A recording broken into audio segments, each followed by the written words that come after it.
বন্ধুরা, তোমরা সব কেমন আছো? আশা করছি ভালো আছো। আমি একটা ছোট্ট ব্লগ নিয়ে চলে এলাম।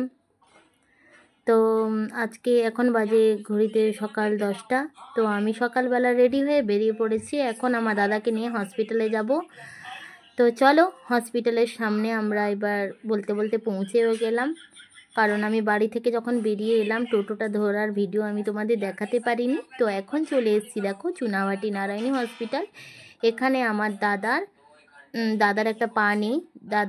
6 সালে দাদার অ্যাক্সিডেন্ট হয়ে যায়।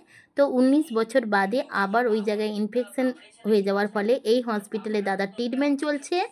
এই হসপিটালে 6 মাস আগে দাদার অপারেশন হয়ে গেছে। তো এখন দাদার হাই সুগার। তো 6 মাস অন্তর এই হসপিটালে দাদা চেক আপে আসে। তো এখন চলো আমরা রিসেপশানে চলে এলাম। রিসেপশানের চারপাশটা তোমরা দেখে নাও। লোকেরা অনেক পেশেন্ট নিয়ে এসছে, সব পুরো ভর্তি, প্রচণ্ড ভিড় হয়েছে। তো দাদার অ্যাপার্টমেন্ট নিয়ে আমরা নাম লিখে দিয়েছি। তো এখন রিসেপশনে এসে আমার দাদা আর আমার ছেলেকে বসিয়ে দিয়েছি, কারণ আমরা 3 জনেই এসেছি। তো এখন হচ্ছে যে আমরা রিসেপশনে বসার পরে একটা ফাইলের কাজ আছে, সিস্টারদেরকে আমি জমা দিয়েছি। ওটা জমা দেওয়ার হয়ে গেলে কাজটা আমি ভেতরে দাদাকে নিয়ে যাব। কারণ আমি ওই ভিডিওটা তোমাদের দেখাতে পারলাম না, জমা দিলাম যে আমার ফাইলটা, কারণ ক্যামেরার ধরার একটু সমস্যা। তো আমরা রিসেপশনে একটু ওয়েট করছি বসে। ফাইলের কাজটা হয়ে গেলেই আমরা ভেতরে সিস্টার কাছে নিয়ে যাব। তো আমরা বসেই আছি। দাদার খুব খিদে পেয়েছে, সকাল থেকে কিছু খেলো না, অনেকক্ষণ আমরা বসে ওয়েট করছিলাম। তো বলতে বলতে এখন তাও আমাদের ডক্টর এসে পৌঁছায়নি। তো এখন ওয়েট করতে করতে আমাদের ফাইলের কাজটা শুরু হয়ে গেছে।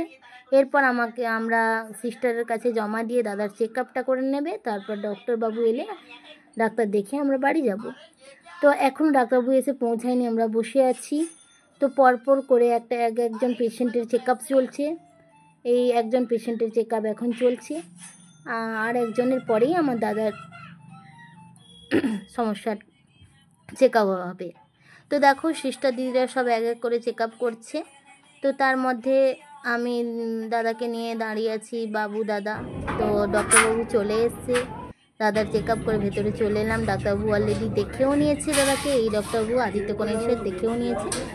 তার মধ্যে স্যার খুব ভালো অপারেশন করেছে। তো স্যার দেখো বললো অপারেশন খুব সুন্দর হয়েছে, তোমার পা খুব ভালো আছে, কোনো চিন্তা করবে না। তো বললো সুগারটাকে একটু কন্ট্রোল রাখবে। তো ডাক্তারবাবু দেখে নিল। তো দেখে নেওয়ার পরে আমরা বাইরে বেরিয়ে এলাম। বাইরে বেরিয়ে আমরা একটু বেরিয়ে যাচ্ছি, কারণ দাদার একটু জল তেষ্টা পেয়েছে। জল খেয়েই আমরা বেরিয়ে যাব টোটো ধরতে। তো দাদা এখন জলটা খাবো, এবার টোটো ধরার জন্য আমরা রেডি হব। তো দেখো, জল খেয়ে দেখাতে পারিনি জল খাওয়া। তো এখন আমরা দাঁড়িয়ে আছি টোটোর জন্য। টোটোয় আসলেই উঠে পড়বো এবার। তো টোটো পেয়ে গেলাম, উঠেও পড়লাম। তো দাদার মনটা একটু ভালো হয়ে গেল, কারণ ওর সুগারটা একটু বাড়া ছিল, ওষুধ খাচ্ছে। তো পায়ের কথাটা শুনে ডক্টর বলল খুবই ভালো আছে। তো এই শুনে আমরা এখন বাড়ি ফিরে যাচ্ছি 3 জনেই হাসতে হাসতে। দাদা কিছুই খায়নি। তো অনেক দিন যেহেতু তোমরা তো জানো আমি দেশে গেছিলাম, ওই ফেরার সময় আমার দাদা আমার সাথে চলে আসে, কারণ ওর এখানেই ডক্টর দেখিয়ে চেক আপ করে 6 মাস অন্তর। কারণ ওকে তো 6 মাস অন্তর চেক আপে থাকতে হবে, না হলে তোর সমস্যা হবে। কাটা পায়ের যেহেতু সুগার আছে, ইনফেকশন হলে অনেক সমস্যা, তাই ও 6 মাস অন্তর চেক আপে আসে। তো চলো, বলতে বলতে আমরা রাস্তায় উঠে পড়লাম, মেন রাস্তায় এবার যাচ্ছি বাড়ির দিকে। আর কদিনের পরেই দাদা চলে যাবে। দাদার 2টো বাচ্চা আছে, ছেলে, ওদের জন্য ও অনেকটা চিন্তা করে। তো চিন্তা করে কি লাভ হবে? দেখো, শরীর তো অসুস্থ, শরীরকে তো ঠিক করতে হবে। আমি ওকে বললাম শরীরকে আগে ঠিক কর, সবাই ভালো থাকবে। তো ওই দাদা ছাড়া আর আমাদের এখন কেউ নেই, মা নেই, সবাই দাদাকে আমরা খুবই ভালোবাসি। তো এখন আমরা যাচ্ছি রাস্তায়, দেখতেই থাকো তোমরা। খুবই আনন্দ। আর আমার এই ছেলে বায়নার পর বায়না। তো অবশেষে আমরা বাড়ি পৌঁছে গেলাম। এবার বাড়ি পৌঁছে এবার খাবো দাবো। আমার এই ছোট্ট ব্লগটা যদি ভালো লেগে থাকে লাইক শেয়ার কমেন্ট করে দিও বন্ধুরা। টাটা, ভালো থাকবে।